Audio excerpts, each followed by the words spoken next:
But it was Hawthorn's day at VFL Park yesterday. They unfurled the flag, and watching on, John Platt and Robert Dearpierre Domenico, and also Schwab, Buchanara and Deere, and they're all to come back. Gee, how they're going to beat them. Ablett was in good form early, kicked 5 goals, didn't get a lot of opportunities, but this man at the other end was also in fantastic form in Jason Dunstall. He was absolutely superb. Stephen Lawrence made a big difference when he came onto the ground, and he also was outstanding, and he looks to be a very, very good player. So Hawthorn and Geelong, a great win there by the Hawks over the Cats. As we look at the highlights of yesterday's round of football, and as I said, some one-sided performances there. There's the unfurling of the flag. And the Hawks, well, they've won 8 premierships, 7 of them since 1971. They won 4 in the 80s, and they are going to take some tossing. They were very, very good yesterday. Jenke kicked the first goal, and it was a sign of times to come. Though Geelong did bounce back, and they more than matched it with Hawthorn in the first 2 quarters and then the first 5 minutes of the third quarter. Exel didn't have an influence on the game. Ablett, as I said, had kicked 5 goals. McGuinness was moved off him, and they put Langford back there. This is Ablett in the third quarter. This is when Geelong had a real run on, and they looked to be playing pretty well at this stage. They got a point in front, and you couldn't believe that Hawthorn could run away and kick 19 of the last 20 goals. Deere was very good for the Hawks. So was Brereton. He kicked 5 goals at centre-half forward, did a lot of the hard work in the first half when it needed to be done. And, of course, Jason Dunstall went on and kicked 12. This was one almost fantastic mark. James Morrissey snapped with the crumbs, and through it went for a goal. Brereton, as I said, was fantastic. Look at the tap over the top to Jenke. Easy as you like. Wonder if they practiced that at Glenferrie Oval. One bounce and through for a goal. Dunstall continued to destroy the Cats, kicking 7 goals in the last quarter. I think he kicked something like 6 goals in the last 15 minutes, the statisticians tell us, and he was unreal. It became the Jason Dunstall show in the last term.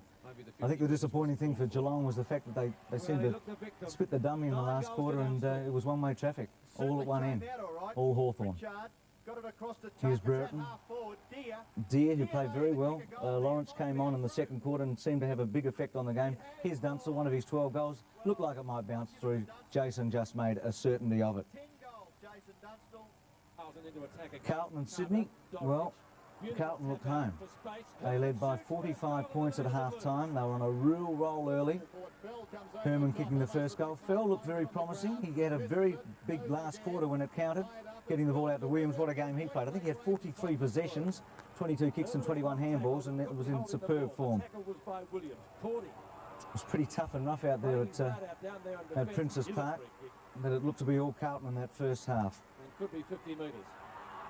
Rhys Jones, Johnston's handball. This is a great goal by the Blues. Pele would have been very pleased with that one. And they kept on marching on. As I said, they led by 45 points at half-time and still had a big lead halfway through the final term. But Williams kept plugging away. Sydney lifted around him, and they began to whittle that lead back. Some very good marks taken there yesterday. Great mark there by Fell. And this is where Sydney was starting to come back, and Carlton was starting to get some wobbles in the final quarter. Carlton in front all day until the last 2 minutes. Now, Rhys Jones not at all happy about this. Watch this. Look what David's saying. No microphones on the umpires during the home and away series. And this is where it's getting desperate. Sydney's trailing by less than a goal. Bays, left foot by Mitchell, and they get back.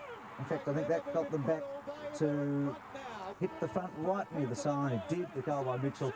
And Sydney taking the Blues at Princess Park. Unbelievable. Williams, fantastic match.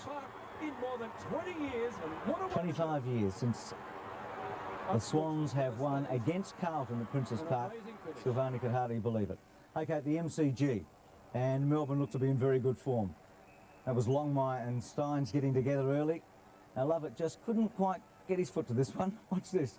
No, missed the first time. We've got to give up. Now, Bennett was a big plus for Melbourne yesterday. He kicked 8 goals. It's one of the things that the Demons have been lacking. He's a sharpshooter up forward, a man that they can fire into, and they kicked 20 goals yesterday. They didn't do that very often last year. Van der Haar, as we go to the Oval at Windy Hill with Fitzroy against Essendon. Van der Haar there with Lyon. Now, was this touched? We're about to see Michael Long. He was in great form yesterday. Bobby Davis has been raving about him. Left foot, was it touched? Fitzroy player thought it was, but a goal. Brisbane and Richmond, start of the game. This is how she started last night at Carrara. They're coming from everywhere. Left, right and centre. Don Scott was up there. He'll be back very shortly. It was Nixon and McIver getting together early in the game. And here's great play by Merritt, tapping the ball to Caton. And a very good snap here. Looked to be running the wrong way. Was able to hook it back high and snap for a goal. David Cloak playing for Richmond. Been at Collingwood for a few years now.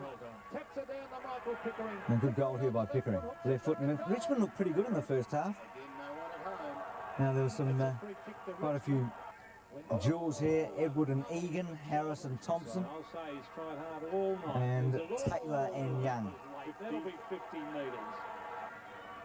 But the Bears just kept marching on, and Harris breaking away from Gastick, kicking their 19th goal, and an easy win there for the Brisbane Bears. So some great highlight quarter scores, and we see that the Hawks in that second half, absolute fade out by Geelong, 28-24 to 11-11. North Melbourne and Melbourne at the MCG was a big win there to Melbourne, I should say. They thrashed North Melbourne. They were in front all day, 22-10 to 12-17. So the Demons, they led 10-3 to about 4 goals at half-time. Sydney and Carlton, 10-9 to 3-6 at half-time. Carlton in front, but at the end, 15-14 to 14-15. The Bombers and the Lions out at Windy Hill. Essendon in control all day, 13-5 at half-time. 20-8 at the end of the match. And last night at Carrara, it was Brisbane, 19-19 to Richmond, 10 goals, 14, as we check the ladder after the first 5 games of the AFL. The 1990 AFL ladder is brought to you by Carlton and United Breweries, one of the world's great brewers.